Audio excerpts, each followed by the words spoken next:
Hello সুপ্রিয় দর্শক, সবাইকে মুক্ত পেশা কৃষি চ্যানেলের নতুন একটি প্রতিবেদনে স্বাগতম। আশা করি সকলে ভালো আছেন। সুপ্রিয় দর্শক বন্ধু, আপনারা দেখতে পাচ্ছেন এটি আমার শশা এবং বরবটির প্রজেক্ট। তো আমার শশা গাছে পর্যাপ্ত পরিমাণে ফুল চলে এসেছে।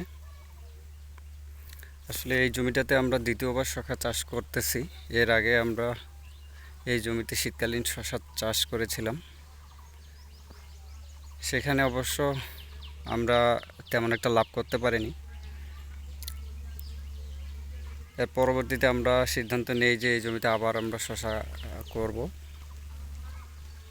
তো সেই হিসেবে আমরা এই জমিতে আবারও শশা চাষ করেছি এবং গাছের বয়স আজকে প্রায় 26-27 দিনের মতো, 27-28 দিনের মতো হবে।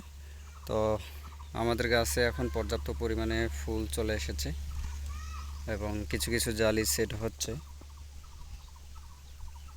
তো এর সাথে এইবারে আমরা যদি লাভ করতে চাই, অর্থাৎ গতবারের মতো যাতে লস না হয় আমাদের, সেজন্য আমরা এই জমিতে দেখুন আপনারা কিছু বরবটি গাছ রোপণ করেছিলাম।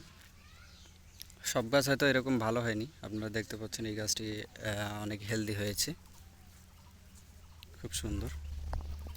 আর শশা ফুল ফুটতেছে। তারপরে এইদিকে এই যে দেখুন আরেকটি বরবটি গাছ, এখানে পরপর দুটি তিনটি, এ পাশে আরেকটি বরবটি গাছ। আসলে আমরা গতবারে একটা গ্যাপ গ্যাপ দিয়ে শশা লাগিয়েছিলাম, কিন্তু মাঝখানে একটা গ্যাপ খালি ছিল। সেই খালি গ্যাপগুলোতে আমরা এবার নতুন করে শশা দিয়েছি।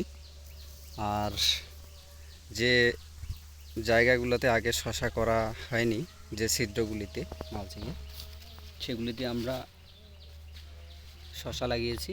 আর যেগুলিতে শশা আগে লাগিয়েছিলাম সেগুলিতে এবারে বরবটি লাগিয়েছি। তো এই হচ্ছে আমার প্রজেক্টের অবস্থা। আশা করি এবারে ভালো কিছু হবে, কারণ শশার বাজার এখন অনেকটাই ভালো এবং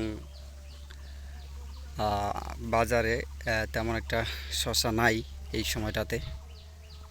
অনেকেই কোরবানি টার্গেট করে লাগাচ্ছে। তো আমাদের এদিকে এখনও 1200 টাকা মন চলতেছে। হয়তো এই জমিটা থেকে আর এক সপ্তাহ অথবা 10 দিনের মধ্যে আমরা শশা হারভেস্ট করতে পারবো, শুরু করতে পারবো। তো দেখা যাক আমরা কীরকম ফলন পাই এবং কীরকম আমরা লাভ করতে পারি এবারে, আপনাদেরকে জানানো হবে। ধন্যবাদ সবাইকে, ভালো থাকবেন।